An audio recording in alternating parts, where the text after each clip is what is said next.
Okay, hello and welcome to the second video out of our reviews. Obviously we've only just started, so here's me and Chris. This is Chris's first review, so give him a round of applause or whatever.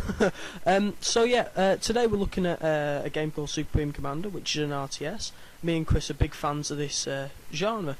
So we'll have a look at the different clans in game first. This is the Cybran, moving on to the UEF. And last but not least, the Aeon. All of them's got sort of different attributes. Now, Chris, do you want to give us a guide through the different resources in game? Yeah, sure. There's two resources in the game. There's the first one being mass. Mass points dotted around the map.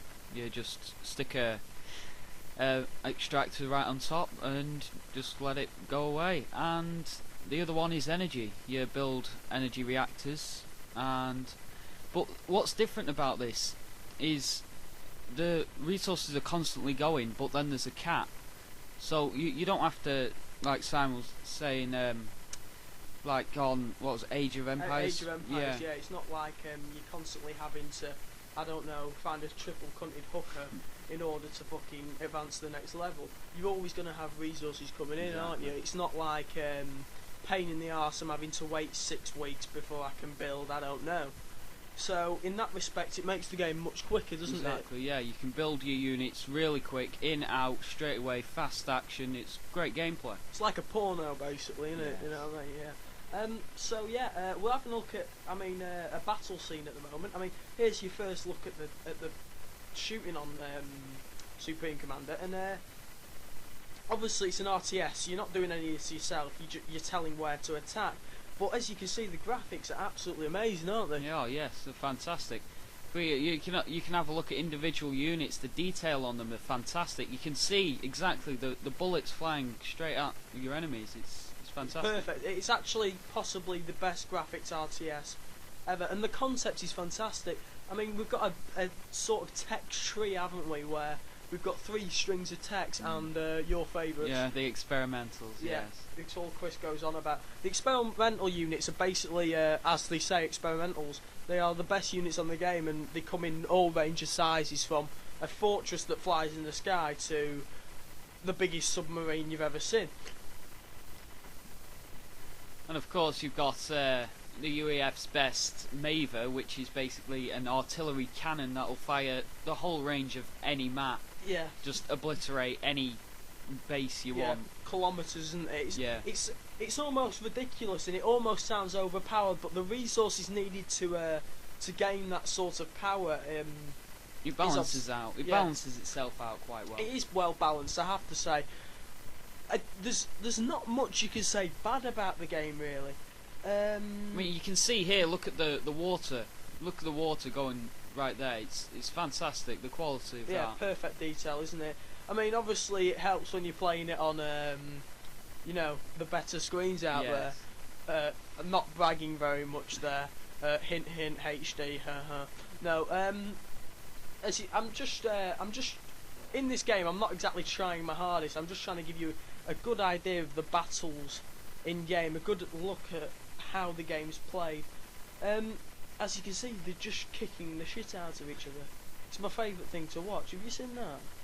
That's great. Wow. Like a mortar. Fantastic.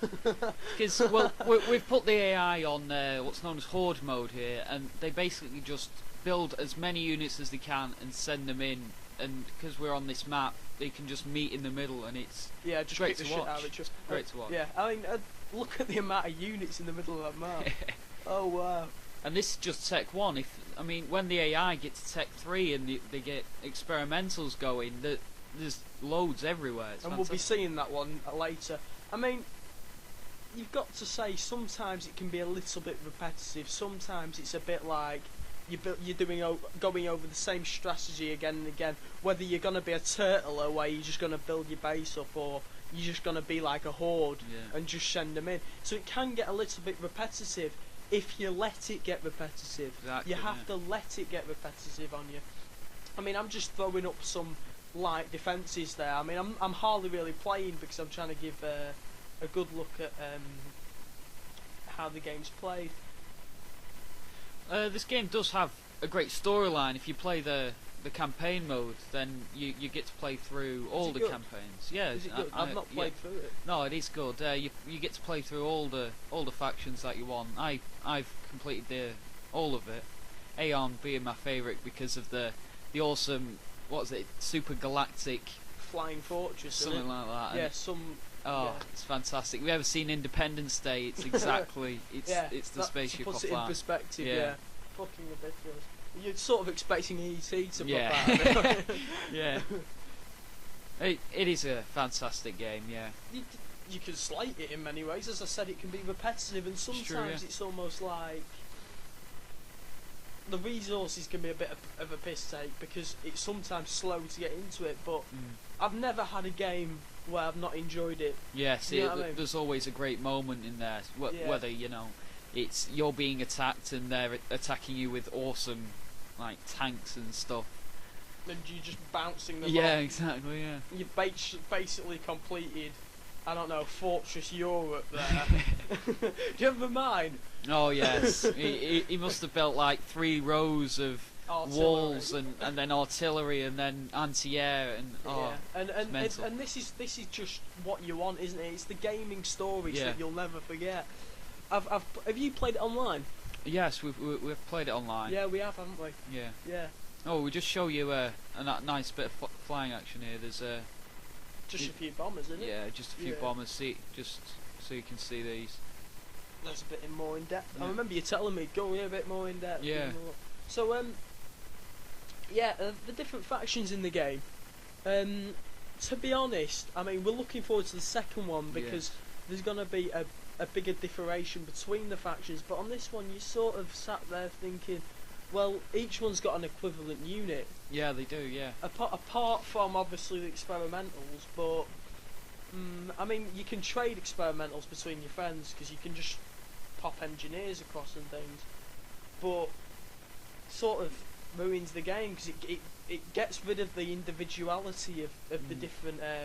It's teamwork really. Say me and Simon are on a game, and we'd work together. I'm personally a turtle. I'd build as much tech as I can and then send in the biggest baddest thing I can, and Simon would just be a defensive line. But it works well. It is a team-based game. It is fantastic. Yeah, it does work well as a team-based game. Yeah, I mean, online's fantastic. It's I've played against a fair few players online. And I'm definitely not the best. Shut up. I'm definitely not the best. But the point is, it's such a nice game to play. I mean, what about the second one? I mean, would you give us a little bit of a hint at the second one? I've played the demo. I do have Steam, and I've been on Steam and played the demo. They have upped it a bit.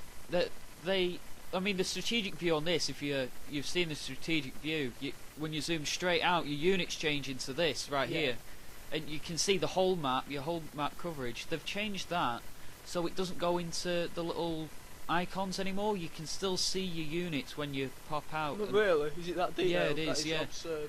And the water, they've upped the water. It is pretty epic, but.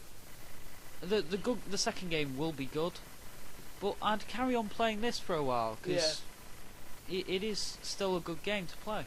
I mean, what's the specs on the new one? You got any idea? No, I don't know. We're talking, I mean, it's what, dual core at least, 2 gig RAM, 10 gig hard drive space. So it's not actually asking for a massive graphics card, massive computer.